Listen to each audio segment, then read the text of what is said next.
안녕하십니까. 육체적 욕망과 숨가쁜 이성입니다. 오늘 한국분께서는요, 대학교 때 일본어를 배웠대요. 일본어를 배워서 일본 관련된 회사에 취직을 해서 일본에 자주 왔다 갔다 했대요. 그러다가 일본에 관심이 있으니까 자연적으로 또 일본에 가면은 이 중국 사람들이 또 많잖아요. 그렇게 하다 보니까 또 중국어까지 배우게 됐대요.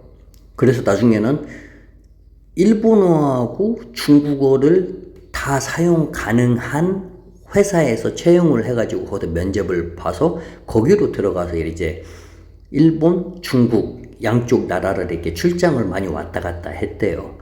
그래서 자기는 일본 회사, 일본 관련된 회사, 일본 회사가 아니라 일본 관련된 회사에 있었을 때 거기 직원하고 이제 사랑에 빠져가지고 이제 결혼을 했고, 그 여성분은 이제 일을 그만두고 왜냐 아기가 태어나가지고 아기 육아를 시작했고, 그래서 이분은 일본도 많이 왔다 갔다 하고 중국도 많이 왔다 갔다 했는데 원래는 결혼 생각이 없었대요.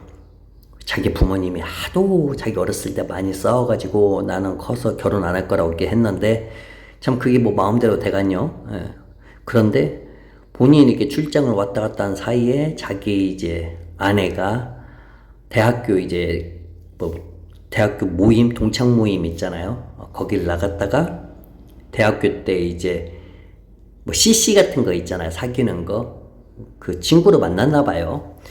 그래서 이제 이 남자는 모르죠. 근데 이제 여러 번 계속 만남을 가져왔나 봐요. 그러니까 아내가 먼저 이제 얘기를 했대요.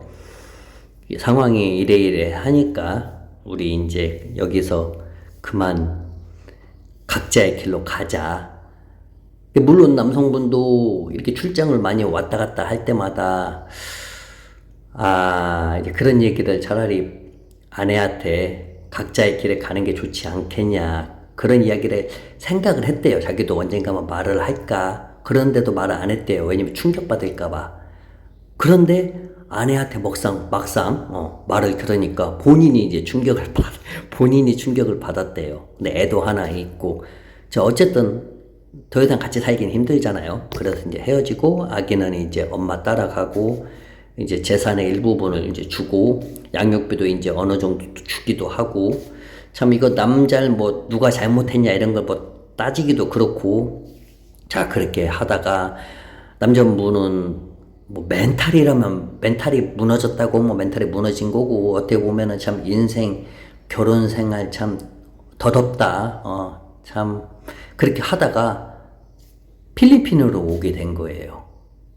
필리핀에 온 이유도 그 중국 쪽에서 출장을 갔는데 그 중국에서 일을 하는 한국 분이 얘기를 해줬대요. 자기 원래 중국에 있는 남자가 필리핀에서 사업을 하고 있다, 무역업 같은 거 비슷한 걸 하고 있다, 이 얘기를 해주길래 나도 이번 기회에 한번 필리핀에 도전 한번 해볼까 하고 필리핀에 간 게 45살 10월 15일 15일날 인천공항에서 딱 출발을 했대요. 10월 15일날 45살 10월 15일날. 자, 어쨌든 이제 그때부터 이제 필리핀 생활에 시작을 한 거래요. 근데 본인이 완전 필리핀에 은퇴할 나이는 아니잖아요. 일단은 필리핀에서 사업적으로 본인이 해왔던 업이 대부분 무역업이고 뭐 도매업이고 그 다음에 구매대행이고 이쪽 관련된 일이잖아요. 그래서 본인이 갔을 때 괜찮았대요. 나 지금 이분께서 45살에 갔는데 지금 15년이 지났으니까 몇 살이야? 60이잖아. 60이요. 본인이 15년 전에 갔을 때는 괜찮았대요. 뭘 해도 가이드도 괜찮았고 삼겹살을 팔아도 괜찮았고 한국 화장품을 팔아도 다 괜찮았대요. 지금 같지가 않았다 그거예요. 그래서 괜찮게 그냥 괜찮게 살았다 그거예요. 뭐 어려움 없이 진짜 어려움 없이 자기는 무역하고 뭐 구매 대행도 어떻게 보면 그 안에 들어갈 수도 있는 일이니까 무역 안에 포함되는 거니까 어쨌든 뭐 무역 구매 대행 거기다가 자기는 가이드까지 같이 했대요. 근데 이제 작은 여행사 같은 일을 했는데 필리핀 남자 2명을 썼대요. 여자 1명하고 남자 1명을 썼는데, 이제 둘이 뭐 이제 부부 관계는 아니고요. 근데 이 남성이 딸이 둘이 있고 아들이 하나 있는데, 딸이 하나가, 첫째가 어렸을 때 아팠는데 치료를 제대로 못 받아서 그런가, 이게 살짝 좀 이렇게 아시죠? 살짝 조금 안 좋아요, 그게. 정신적으로. 근데 일은 정말 열심히 해요. 뭘 시키잖아요? 한 번씩 사무실 놀러 가서 일을 시키면은 진짜 바닥에 이게 물인지 땀인지 모를 정도로 정말로 그러니까 너무 이뻐해 준 거야. 이 한국 분께서. 얘도 이뻐해 주고 그 가족 전체를 다 이뻐해 준 거예요. 그 맞아 챙겨줘죠.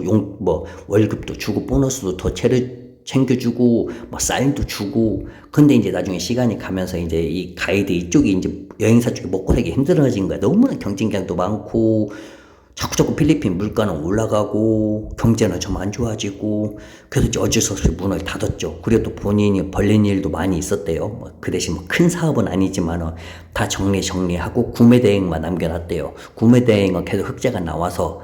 근데 이제 자기 그 가이드 그 필리핀 남자애가 어느 날 그런 얘기를 했대요.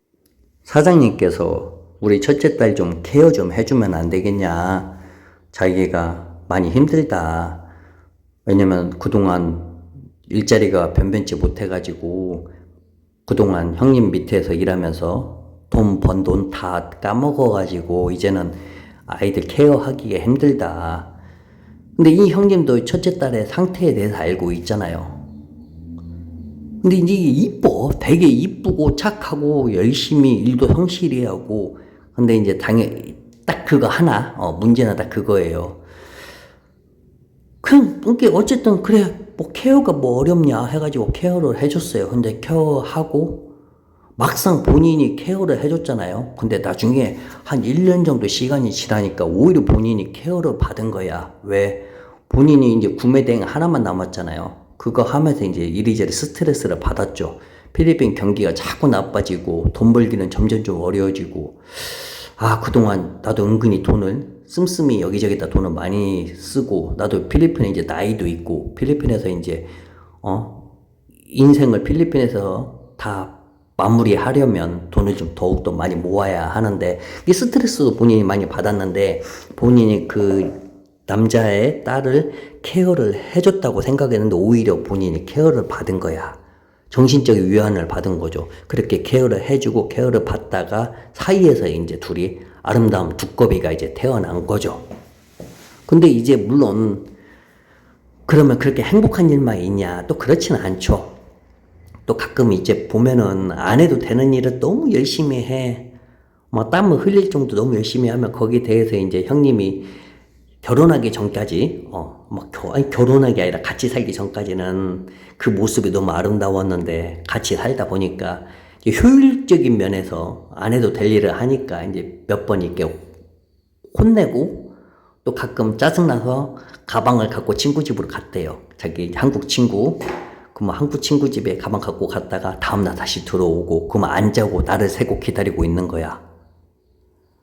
그리고 또 한 6개월, 1년 지나서 또 싸우고, 또 안 자고 또 기다리고 있고. 그리고 나서 이제는 이 형님이 싸워도 집을 안 나간대요. 왜냐면은, 어느 날 이제 너무 화가 나가 집을 나가려고 하는데, 자기가 늘 나가려고 할 때 구찌 가방이 있대요. 거기에다가 옷이랑 몇 개 넣어서 친구 집으로 가는데, 필리핀에 사는 친구 집으로 가방이 없는 거야. 자기 같이 사는, 그러니까 이제 아내가 가방을 숨겨놓은 거예요. 자기 남편이 어디 사라질 때마다 가방을 갖고 사라지니까 그 가방만 안 보이면은 안 사라질 거라고 생각을 했나 봐요. 그 모습이 너무 가슴 아프고 안타깝고 귀엽고 그렇게 보였나 봐요. 그래서 그 이후로는 이제 안 나간대요. 그렇게 행복하게 살고, 그래가지고 이제 둘이 서로 사랑하다가 이제 두꺼비가 태어났잖아요. 본인은 걱정을 좀 했대요. 혹시나 엄마를 닮아서 아기도 그렇게 걱정을 했는데 다행스럽게 천재래, 천재. 아주 그냥 똑 부러지게. 근데 어렸을 때부터 본인이 자꾸 쳐다봤대요. 혹시나 걱정스러우니까. 근데 그 혹시 자꾸 쳐다보니까 그게 사랑을 많이 받았다고 이렇게 느껴졌나 봐, 아기가. 그래서 아기가 툭 하면 아빠만 쳐다본대요. 자, 어쨌든 이렇게 걱정 없이 가끔 또 싸우지만은 그래도 이제 새 식구죠. 아주 행복하게 살고 있다. 중요한 것은 결론은 뭐다? 걱정했지만은 이렇게 새 식구가 지금 아름답게 살고 있다. 자, 오늘의 이게 핵심 포인트고, 지금까지 살면서 본인의 이제 아내가 자기한테 돈을 달라고 2번 정도 말을 했대요. 근데 그 2번 다가 뭐냐면은, 이 한국분 아팠을 때 약 사다 줘야 하는데 본인이 돈이 없으니까 자기 남편한테 오빠 돈 달라고, 그래서 병원이 아니라 약국에 가서 약을 사와가지고 본인한테 준 거. 이게 이렇게 착한 아내가 어딨어. 이런 여성분하고 결혼해야죠. 맞죠? 예.